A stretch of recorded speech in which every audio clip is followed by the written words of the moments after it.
नमस्कार दोस्तों, I hope आप सभी अच्छे होंगे। दोस्तों, आप सभी से क्षमा प्रार्थी चाहता हूँ कि इतने दिन में आपको अपडेट नहीं दे पाया, क्योंकि समर वेकेशन था और थोड़ी सी मेरी क्या थी, हेल्थ प्रॉब्लम भी थी। गले में बोलने की दिक्कत थी। तो वीडियो बनाने के लिए आपको पता है कि बोलना, एक क्लियर आवाज़ आना बहुत ज़रूरी होता है। अब दोस्तों बात करें कि अब वापस हमारी जो समर वेकेशन है वो पूरी कंप्लीट हो चुकी है और हम स्कूल में आ चुके हैं और कल से बच्चे भी आ जाएंगे। कल ही मैं 3 तारीख को स्कूल में पहुंचा था कर्नाटक में, और बच्चे हैं 5 तारीख से आ जाएंगे। 35 दिन की हमारी समर वेकेशन थी। अब दोस्तों बात करते हैं कि आपकी आंसर की आ चुकी है। अब काफ़ी जो स्टूडेंट हैं वो कमेंट कर रहे हैं कि सर आप रिप्लाई दीजिए, जवाब नहीं दे रहे। काफ़ी दिनों से मैं रिप्लाई नहीं कर पाया हूँ। तो आज अपन इसी टॉपिक पे बात करेंगे कि आपकी जो आंसर की आ चुकी दोस्तों, 13 मई को आपको आंसर की आई थी एमआरएस की, केवीएस की भी। और आंसर की के बाद में आप सभी ने ऑब्जेक्शन भी लगाए होंगे, और ऑब्जेक्शन लगाने के बाद में पहले दोस्तों फाइनल आंसर की तैयार होती है। उसके बाद में जो रिज़ल्ट है वो इशू किया जाता है। तो आप सभी ऑब्जेक्शन 17 मई तक तो ऑब्जेक्शन ही था आपका। उसके बाद में उन्होंने आपके ऑब्जेक्शन पढ़ लिए होंगे अब तक, और ऑब्जेक्शन पढ़ने के बाद में दोस्तों फाइनल आंसर की तैयार की जाती है और उसके बाद में वो रिज़ल्ट इशू करेंगे। अभी कभी क्या करते हैं कि पहले फाइनल आंसर की जारी कर देते हैं। आपकी जो आंसर की आई है प्रोविजनल है। अब जो आंसर की बनेगी वो फाइनल आंसर की बनेगी, उसके बेस पे आपका रिजल्ट तैयार किया जाएगा।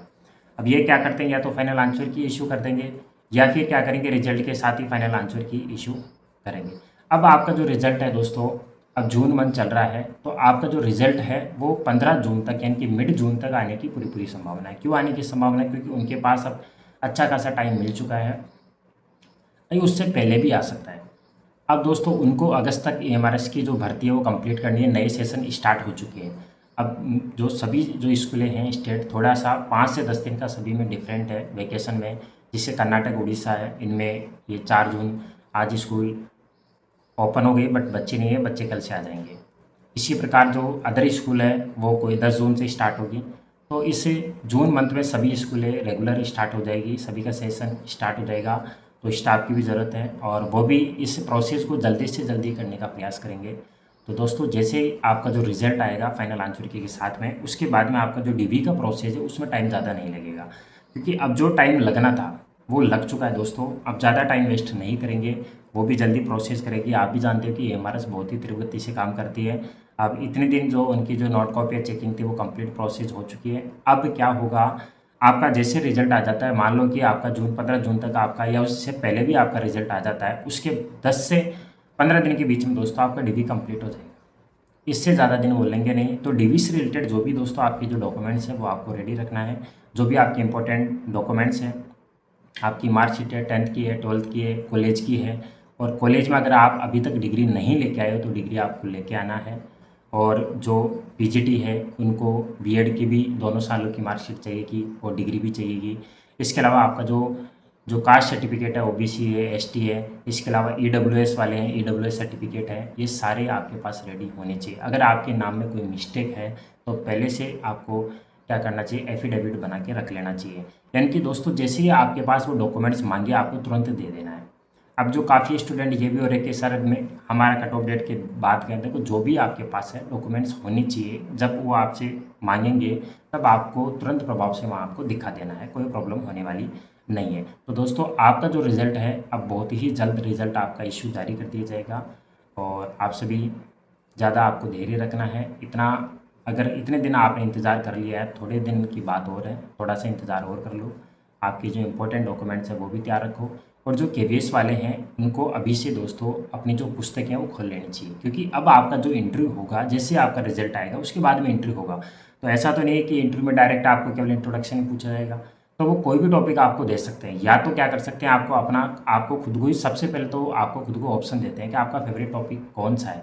कभी कभी क्या होता है कि जो बोर्ड मेंबर होता है खुद भी आपको टॉपिक दे सकता है। जिससे मान लो कि आपने फेवरेट टॉपिक कोई भी चुना और वो आप अच्छे से समझा रहे हो, लेकिन उनको लगा यार इनको थोड़ा सा और डिफिकल्ट करना है, तो वो खुद से भी टॉपिक दे सकते हैं। इसलिए आपके सिलेबस के अकॉर्डिंग जो भी इंपॉर्टेंट टॉपिक है वो टॉपिक आपको फिर से रिवाइज करने, फिर से पढ़ना है, एक कॉन्फिडेंस लेके आना है, तब आप इंटरव्यू क्लियर कर पाओगे। तो दोस्तों आपसे यही गुजारिश है कि आप अपने इंपॉर्टेंट डॉक्यूमेंट्स बना के तैयार रखो, और जो केवीएस एनवीएस वाले हैं वो इंटरव्यू की आपको तैयारी किस प्रकार करनी है, मिरर के सामने अपने आप को इंट्रोड्यूस करना है आपको। आप सबसे पहले टॉपिक या अपना कोई भी फ्रेंड है या बच्चे हैं उनको लेके बैठ सकते हो आप, और उनके सामने भी आप क्या कर सकते हो, अपना जो इंटरव्यू है कंडक्ट कर सकते हो, उनको एक्सप्लेन कर सकते हो टॉपिक। तो सबसे पहला आपको क्या करना है, मिरर को ही फोकस करना है, मिरर के सामने बोलना है आपको, अपना सेल्फ इंट्रोड्यूस देना है। उसके बाद में कोई भी आपका जो फेवरेट टॉपिक है उसे एक्सप्लेन करना है। एक्सप्लेन करते समय आपको बोर्ड जो आपके जो मेंबर है उनको स्टूडेंट ही समझना है। अगर आपने बोर्ड मेंबर को थोड़ा सा सीरियसली समझ लिया कि अपन क्या पढ़ा रहे हैं और ये क्या सोचेंगे, ऐसा कुछ भी नहीं है। आपको जैसा आता है वैसा पढ़ाना है। कॉन्फिडेंस देखते हैं वो बंदे का कि ये जो क्लास को हैंडल कर पाएगा नहीं कर पाएगा, क्योंकि 30 के जो बच्चे होते हैं, 40 के, एक क्लास में 30 या 40 बच्चे होते हैं। जैसे हमारे एमआरएस में 30 का बैच चलता है, इससे ज़्यादा बैच नहीं चलता। 30 कैंडिडेट होते हैं क्लास में, 30 से ज़्यादा बच्चे होते हैं तो दूसरे बैच में डाल दिया जाता है। तो आई होप आप सभी इसी उम्मीद में बैठे हैं कि रिजल्ट कब आएगा, कट ऑफ क्या। दोस्तों आप सभी ने आंसर किया आने के बाद में आई होप कि आप सभी के जो मार्क्स है वो ज़्यादा कम या ज़्यादा नहीं हुए होंगे, ज़्यादा फर्क पड़ने वाला नहीं है, क्योंकि जो ऑथेंटिक आंसर है आप सभी पहले भी मिलान कर चुके हैं और उसके बाद में मिलान कर चुके हैं। आपको कमेंट भी करना है कि आपके आंसर किए आने के बाद में कितने मार्क्स बन रहे हैं। और आप सभी के इस बार 2026 में ज़्यादा से ज़्यादा सिलेक्शन होने के चांसेस है, क्योंकि स्टेट जो बोर्ड है उसमें भी स्टेट में भी बहुत सारी की वैकेंसी आई हुई है। जैसे राजस्थान में इस समय फर्स्ट ग्रेड की जो वैकेंसी है वो एग्ज़ाम चल रही है, और इसके बाद में जो सेकंड ग्रेड है ग्रेड की ऑलरेडी एग्ज़ाम हो चुकी है। बहुत सारी की भर्तियां हैं, कहीं ना कहीं आपका सिलेक्शन हो जाएगा, इसलिए आपको ज़्यादा घबराना नहीं है, टेंशन नहीं लेना है। देखो हमारा जब 2023 में एग्ज़ाम हुआ था, एग्ज़ाम होने के बाद में दोस्तों रिजल्ट तो तुरंत आ गया था हमारा, यानी कि 22 जनवरी आ गया था। उसके बाद में दोस्तों हमारा डीवी भी हो गया था, 15 फरवरी को मेरा डीवी हो गया था। लेकिन उसके बाद में हमें ज्वाइनिंग नहीं दी थी, कोई भी अपडेट नहीं था। दोस्तों जो एमआरएस है ये इसके बारे में किसी को कुछ ज़्यादा पता नहीं है। ये जब कोई भी अपडेट देते हैं तुरंत दे देते हैं, इनका कोई पता नहीं है। इसलिए उस समय हम 4 से 5 महीने, यानी कि हमने मार्च में, अप्रैल में, मई, 3 महीने तक हमने इंतज़ार किया। डायरेक्ट इन्होंने जून में ज्वाइनिंग लेटर दिया दोस्तों। जैसे ही आपके पास दोस्तों अब जो ज्वाइनिंग लेटर है वो किस प्रकार आएगा, आपने जो ईमेल डाली है फॉर्म में, उस ईमेल पे आपके पास, ईमेल पे सारा आपके पास एड्रेस आएगा, आपका कहाँ पे डीवी होगा, डीवी में कौन कौन से आपको डॉक्यूमेंट्स लेके जाने हैं, सारी डिटेल आपको ईमेल में मिलेगी। इसके अलावा आपके पास आपके जो मोबाइल नंबर आपने दिए उस पर कॉल भी आएगा आपका डीवी के लिए। तो आपको घबराना नहीं है, आपको सारी इन्फॉर्मेशन मिल जाएगी। और आप भी एमआरएस की जो वेबसाइट है उस पर भी आप क्या कर सकते हो, अपडेट रह सकते हो, डेली चेक कर सकते हो। ज़्यादा घबराना नहीं है आपको, और जैसे ही कोई अपडेट होगी रिजल्ट से रिलेटेड आपको दे दिया जाएगा। तो आई होप मैं यही आशा करता हूँ कि आप अपने आप को डिप्रेशन में ना लें, और जो रिज़ल्ट है वो भी आ जाएगा। अब ज़्यादा दिन बचे नहीं हैं, बहुत ही कम दिन है, आपको रिजल्ट भी देखने को मिलेगा। जैसे अब सभी जो कैंडिडेट पहले ये कर रहे थे सर आंसर की नहीं आएगी, अभी आप आंसर की पे अटके हुए। देखो एक प्रोसेस होता है, इनको भी एक प्रोसेस को फॉलो करना होता है। जब मैं पहले वीडियो बनाया था मैंने कहा था कि आंसर की पहले आएगी, उसके बाद में ये रिजल्ट जारी करेंगे। अब ये पहले जो फाइनल आंसर की तैयार होगी, अगर ये चाहेंगे तो पहले फाइनल आंसर की इशू करेंगे, या साथ में भी रिजल्ट के साथ भी जारी कर देते हैं। कभी कभी क्या करते हैं डायरेक्ट रिजल्ट भी जारी कर देते हैं, अगर डिमांड करते हैं उसके बाद में फाइनल आंसर की जारी करते हैं।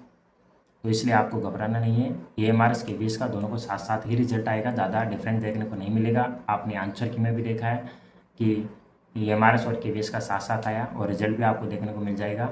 इसलिए आपके जो भी इंपॉर्टेंट डॉक्यूमेंट्स है या केवीएस एएमआरएस वाले हैं वो इंटरव्यू की तैयारी में लग जाइए, कि आपकी जिनके अच्छे खासे नंबर हैं उनको अपने डॉक्यूमेंट ज़रूर रेडी रखने हैं। काफ़ी स्टूडेंट अभी भी इस बात से परेशान है, सर हमारे तो नंबर ही कम है। भाई कोई चांस नहीं है।